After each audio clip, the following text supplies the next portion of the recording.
live alone. I always have. I never minded it until last fall. I moved into my new place, a small rental house just outside of town, late August. It was quiet, surrounded by woods, with a long gravel driveway that snapped under your tires like bones. I wanted peace, a place to write, sleep, and breathe, without neighbors yelling or cars honking. It was perfect, until it wasn't. The first time it happened, I thought it was my imagination. I had just gone to bed, maybe an hour in, when I heard the knock. 3 short raps, firm, deliberate. I sat up, heart kicking my ribs. I checked my phone. 3:17 a.m. I didn't move right away. I just sat there, holding my breath in the dark. No one knocks on your door at that hour for a good reason. I listened, nothing else. Just the creak of the trees and the hum of my fridge. I finally got up, grabbed the baseball bat I kept by the nightstand, and walked to the front door. I flipped on the porch light. No one was there. I opened the door slowly. The gravel was undisturbed. The woods were black and still. I went back to bed, convincing myself it must have been a dream. Auditory hallucination, stress, something. But the next night, 3:17 a.m., 3 knocks. Same sound, same rhythm. I was wide awake this time. I hadn't even fallen asleep yet. The knocks were real. And when I jumped up and ran to the window, again, nothing. The porch was empty. The third night, I stayed up, sitting in the dark with the bat across my lap. I wanted to catch whoever was doing this. And sure enough, at exactly 3:17 a.m., knock, knock, knock. I jumped up and yanked the door open. No one. But there was something new this time. A single wet footprint on the wooden porch. Barefoot. Toes and heel. Like someone had just stepped out of the river. I lived 2 miles from the nearest stream. My skin went cold. I shone my flashlight out into the trees, but saw nothing. No footsteps leading away. Just that one footprint, vanishing into dry wood. I didn't sleep that night. The next morning, I installed a security camera facing the porch. I wanted proof. Maybe it was a sick prank. A neighbor, a drifter, a kid. I'd catch them. That night, I sat watching the live feed from my phone, lights off, holding the bat again. 3:17 a.m., 3 knocks. My heart stuttered. I switched to the camera app. No one was there. I ran to the door, flung it open. The porch was empty. But now, there were 2 footprints. I checked the camera footage the next morning. I watched from 3:16 to 3:18. Nothing. No movement. No knocks. Nothing on video. But I heard them. I heard them. I was starting to lose it. I called the police. I told them someone was harassing me, possibly casing the place. They sent an officer out to take a look. He was polite, but I could tell he didn't believe me. He suggested wildlife, a branch hitting the house, or even, yes, a dream. I showed him the footprints. He scratched his chin. Could be condensation, could be a prank, could be your own feet. My own feet, I snapped. They were wet. I was inside. He gave a tight smile and left. The next night, I didn't sleep. I kept all the lights on. No knocks. Same the next night, and the next. I thought it was over. I turned the porch light off again, tried to sleep. 3 days later, 3:17 a.m., knock, knock, knock. I sat up so fast I saw stars. I ran to the window, porch empty. But this time, something changed. There was a note on the door, a piece of lined paper tucked under the knocker. It said in sloppy, uneven handwriting, "Why don't you open the door?" That was it. No name, no signature. I felt sick. Someone was messing with me, and they were getting bolder. I called the police again, They sent the same officer. This time, I saw something flicker behind his eyes. Concern. He took the note, told me to keep my doors locked, and promised to patrol the area that night. I didn't sleep. I sat on the couch, watching the front door. 3:17 a.m. No knocks. I breathed easier. Then, 3:20 a.m., 3 knocks. But not on the front door, on the back door. I froze. That door led to the woods. There was no porch light back there. I crept toward it, barefoot, heart slamming in my chest. I didn't open it. I just leaned in and looked through the blinds. Someone was standing there, not moving. Just a dark silhouette, too tall. Shoulders wrong, like something trying to look human, but not quite getting it right. I blinked. They were gone. I didn't sleep again that night. I didn't even move until dawn. The next morning, I found another note, taped to the inside of the back window. You look better with the lights off. I wanted to be sick. I moved out that day, packed a duffel bag, left everything behind, drove to my brother's place an hour away. I didn't go back, not even for my books. I told the landlord he could keep the deposit. 2 weeks passed. I started to sleep again. The world felt normal. Until last night. I was crashing on my brother's couch. He went to bed around midnight. I stayed up scrolling my phone. At exactly 3:17 a.m., 3 knocks on the front window. I froze. Then came a whisper, right outside the glass. Low, male, croaking. Why'd you leave the door closed? I didn't move. I didn't breathe. I just stared at the window, heart trying to tear out of my chest. Then silence. I waited until morning. I told my brother everything. He believed me. He had to. The camera at the front door caught it this time. Not the figure, but the sound.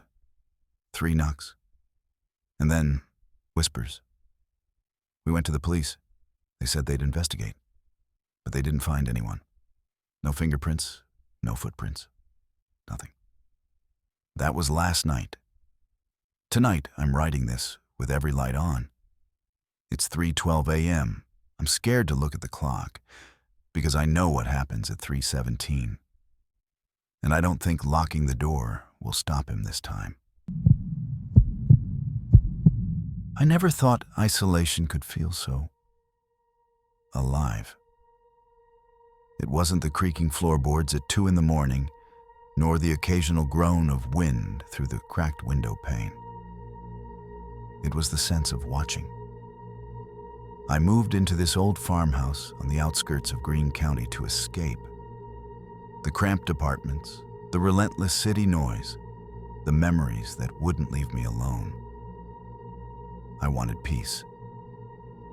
Instead, I got something much worse. The first night I arrived, my truck's headlights swept over the peeling paint of the front porch, the sagging gutter, and the empty yard dotted with dead grass and weeds.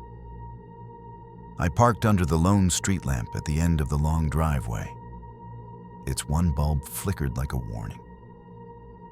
As I stepped out, I heard it, a soft scraping like nails dragging across wood. My heart thumped. I shone my flashlight across the porch rails and caught a glimpse of a handprint smeared in dark mud on the pillar beside the door. I told myself it was nothing, maybe a prankster or a raccoon.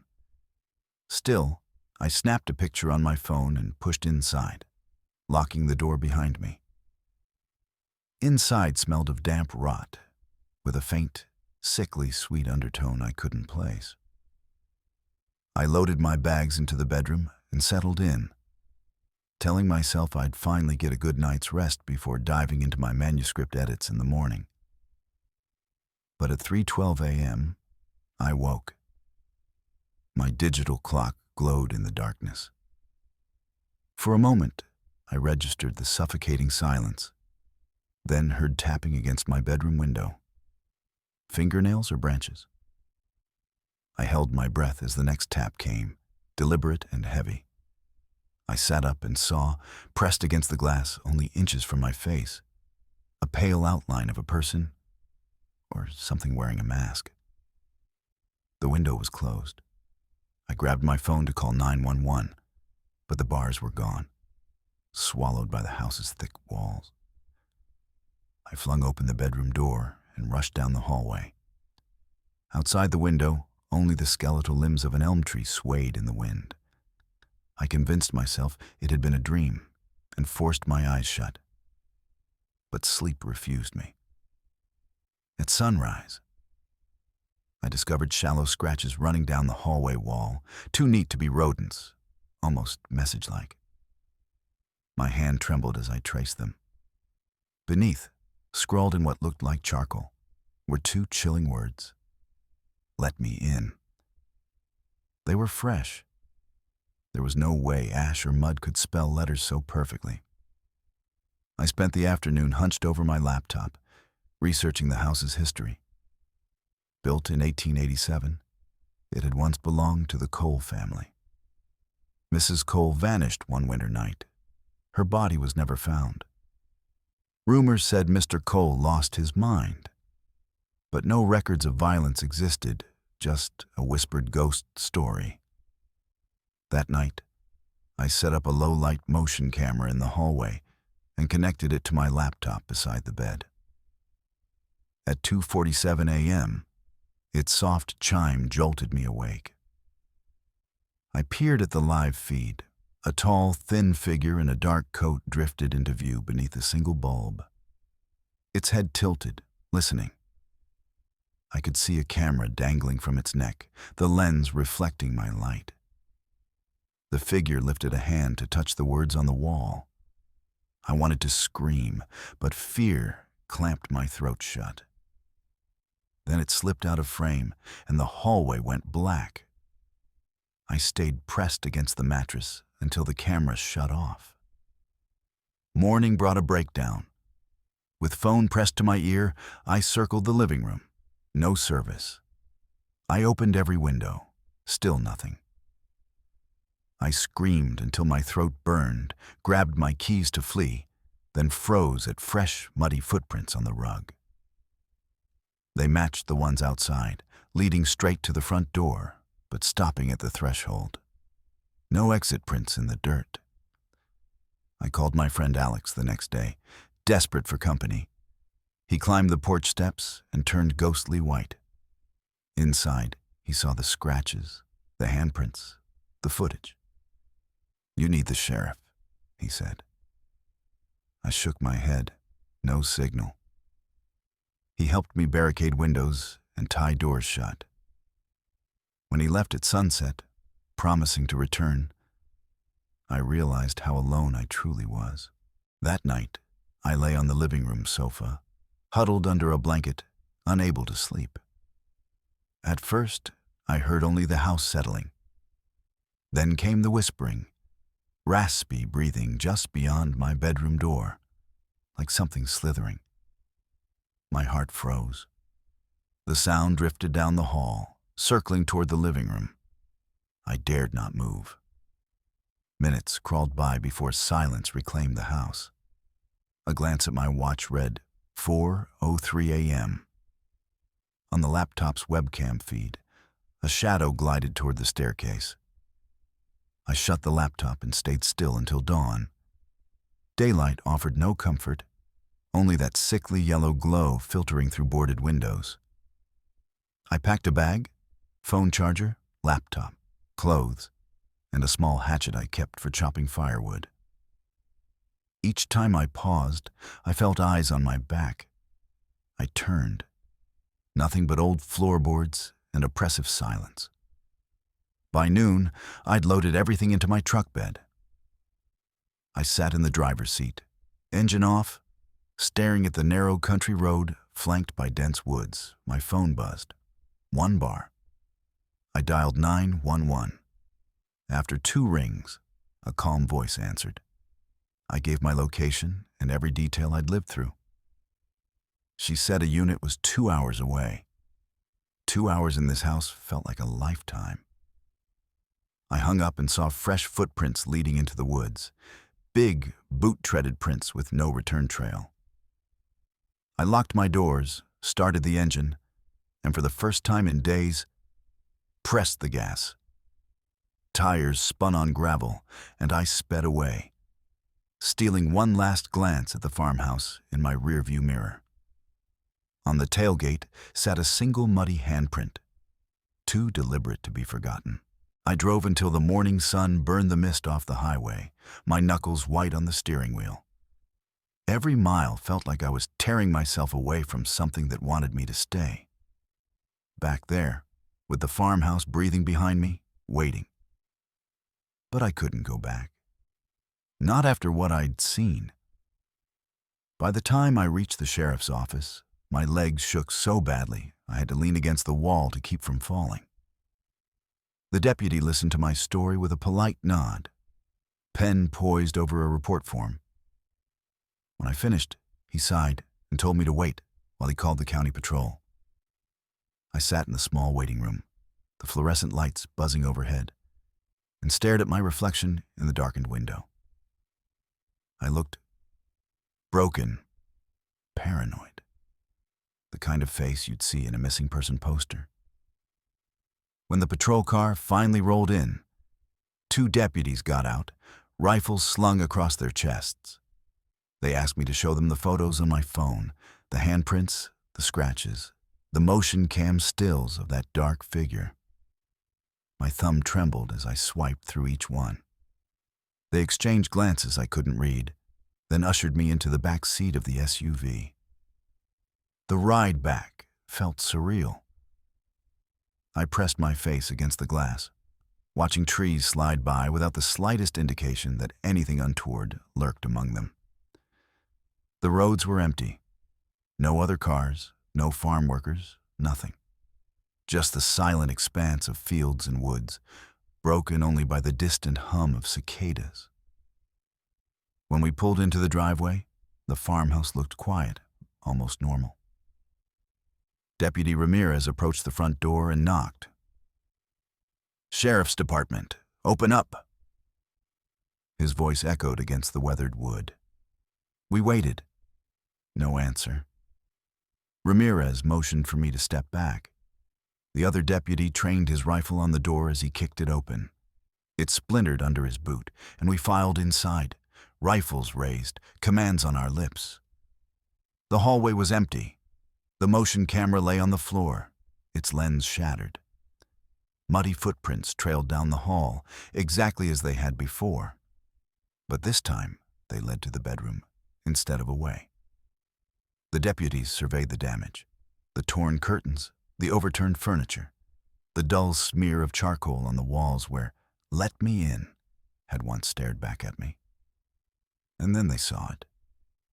The fresh footprint on my bed, where I had slept that night. I heard the tapping.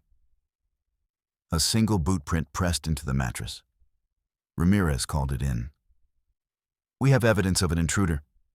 Need K9 unit, perimeter sweep, the works." Behind us, I felt a prickling on the back of my neck, as if someone was watching us right then. They searched every inch of the house and the surrounding woods, up to a half-mile radius. The K9 found nothing but wild animal tracks. No sign of the figure in the camera stills, no trace of anyone sneaking in or out. It was as if the house itself had swallowed him. They dusted for prints and took soil samples from the porch. The charcoal message was photographed and later analyzed. But the results came back inconclusive. No fingerprints, no DNA. Just particles of burnt wood. By midday, the deputies told me they'd file a report but cautioned me not to return alone. They offered to keep a patrol car on the property for a few nights. But after all the scares I'd endured, I refused. I needed distance. I needed to feel safe again. I stayed with Alex at his place, a small apartment in town where the walls weren't so thin and the windows weren't so easy to peek through. Daylight in the city felt claustrophobic, but it beat the open menace of that farmhouse. I tried to work, opened my manuscript, and stared at the blank page. The words wouldn't come. My mind kept drifting back to those hollow eyes pressed against the glass, to the hush of the hallway before the figure stepped into view. That night, I went home in spirit, but stayed here in flesh. My dreams were haunted by that figure's face, if it even had a face. Its features dissolved into shadow, like ink dropped in water. I woke sweating, the taste of rust on my tongue. The next morning, I called a friend who owned a small bed and breakfast on the other side of the county. She offered me a room for as long as I needed. I packed lightly, just clothes and my laptop, and drove away from the farmhouse, its silhouette shrinking in my rear view until it disappeared behind a hill. I told myself this was over. The deputies saw nothing. The land is empty. There's no supernatural force at work. It's just me, frayed by fear. But fear has its claws in me now. Every night I lie in bed and listen. The wind outside sounds like someone's breathing. The floorboards creak as though someone is pacing just beyond my bedroom door. I tell myself it's the old building settling, the pipes, the radiators. But I know better. I can't shake the feeling of watching eyes, even in a different house. 2 weeks later, I got a call. The soil samples from my porch tested positive for human sweat and skin cells. The sheriff's office identified them as belonging to a local drifter with a record of stalking women. Someone who vanished 5 years ago without a trace. They combed through missing person cases, but no connection fit. They're still looking, they said. I dropped the phone. If his DNA was at the scene, it means he was real. If he was real, then he could come back. If he was real and he knew where I'd gone. I packed my car again and drove to her B&B. I slept in borrowed sheets on a feather bed, but I woke to the same tapping at my window. Only this time, when I shone my flashlight, there was nothing on the glass, just the dark outline of the countryside. I convinced myself the B&B's windows were just as drafty, that the tapping was branches. But at the foot of my bed, in the cream-colored carpet, was a single muddy footprint. A boot-treaded print, too large for any shoes I owned. Not a branch tap, not a dream. He had followed me. I'm writing this now in the early hours, too afraid to move. My phone buzzes when I get texts, but here, out in the country, there's still no service. These walls feel too thin, these doors too easy to pry open. I can't stay. I can't run. This thing follows me, as persistent as my own shadow. I'm going back to the city tomorrow, into buildings so tall I can't see the sky, where the noise is so constant it drowns out every whisper. I may never feel safe again, but at least I'll be lost among millions of faces. If he comes for me, he'll have to chase me through a crowd. I don't know where he is now. I don't know what he wants. But I know his next move will be closer than ever, because he knows where I sleep, knows my patterns. He's outside every door I close, lingering in every shadow I ignore. If you ever find yourself with the feeling that someone's outside your window, don't assume it's just your imagination. Don't sleep soundly, thinking you're alone. Because sometimes, when the night is still enough, you'll hear the first tap, and you'll know he's back. It started with the sound of gravel crunching under boots. I live alone in a small cabin outside of Missoula, Montana, about 20 minutes from town and surrounded by dense pine forest.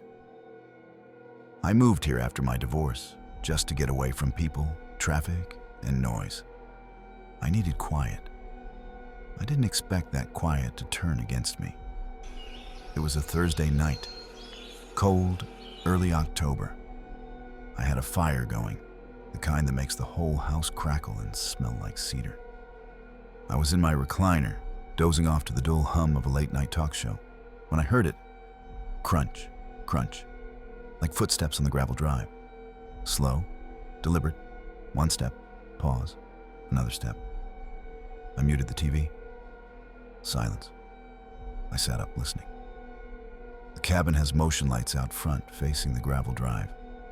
Nothing triggered them. That didn't sit right. I walked to the front window and pulled back the curtain just a crack. No one there. I told myself it was probably a deer. They're all over out here. But deer don't sound like that. They don't walk with rhythm. They scurry, stomp. These were footsteps. Still, I went back to my chair. The moment I settled in, I heard it again. Closer this time. Crunch, crunch. Now it sounded like it was just outside the living room window.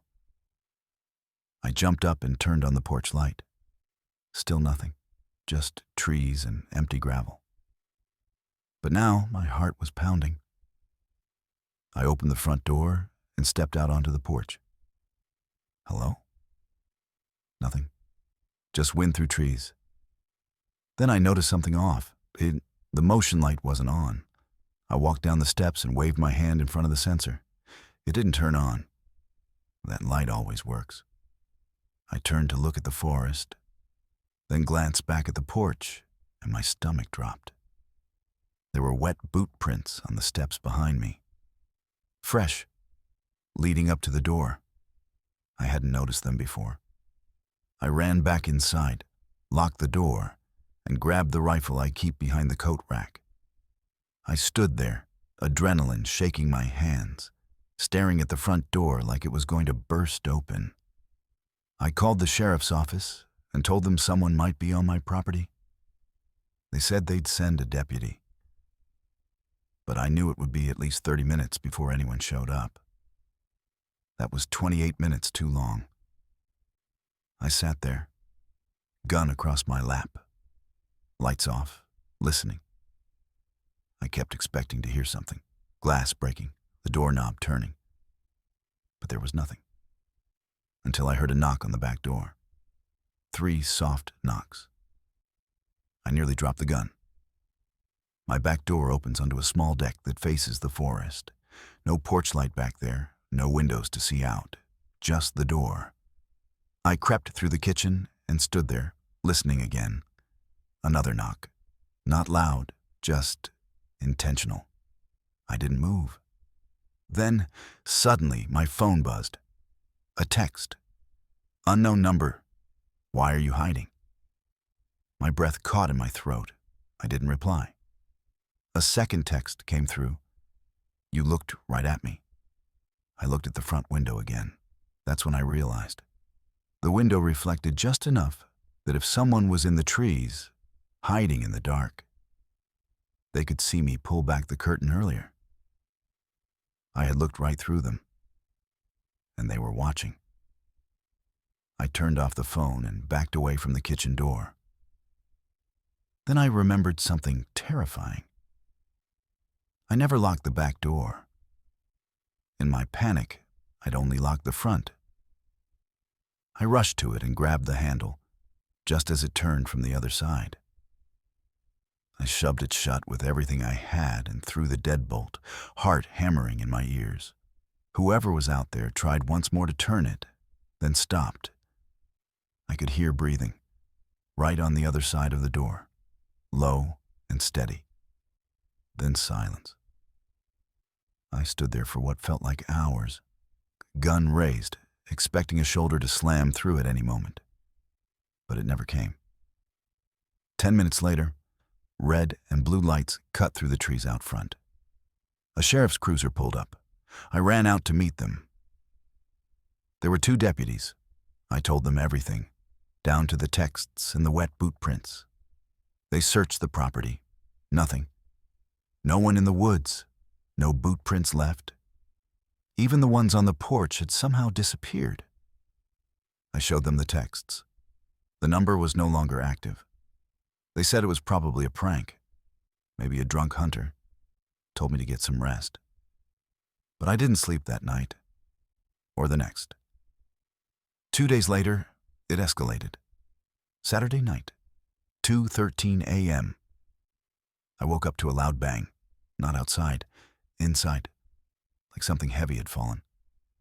I grabbed my gun and went room to room, nothing out of place. Then I walked into the spare bedroom and froze. The closet door was open. I never leave it open. I stepped closer, gun aimed, heart racing.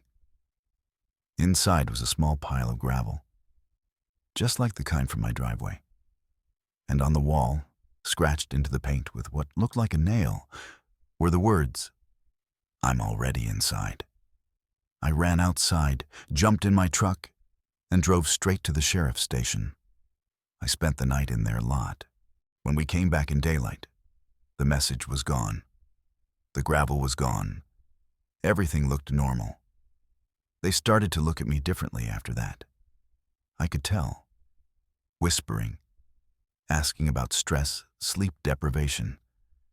Suggested maybe I was having a breakdown. I knew what I saw. I knew what I heard.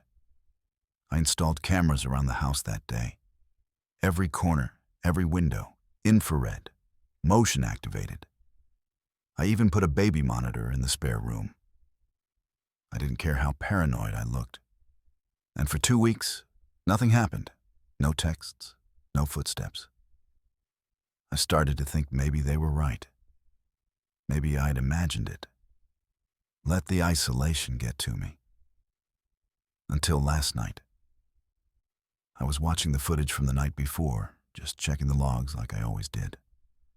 Around 3:12 a.m., one of the cameras triggered the front yard. I watched, eyes locked on the screen. At first, nothing. Then, a figure, just standing there. Far back at the tree line, tall, skinny, wearing what looked like a long coat. Couldn't make out the face, just standing, watching. He didn't move for 5 minutes. Then he slowly turned around and walked back into the woods. I zoomed in, paused the frame. My blood ran cold. He was holding something. My spare key. The one I kept hidden under a loose board on the porch. The one no one knew about. There's no twist here. No clean ending. No sheriff showing up in time. No body found in the woods. I'm writing this because I don't know what else to do. Someone's still out there, and they have a key to my house. If I disappear, don't let them say it was an accident.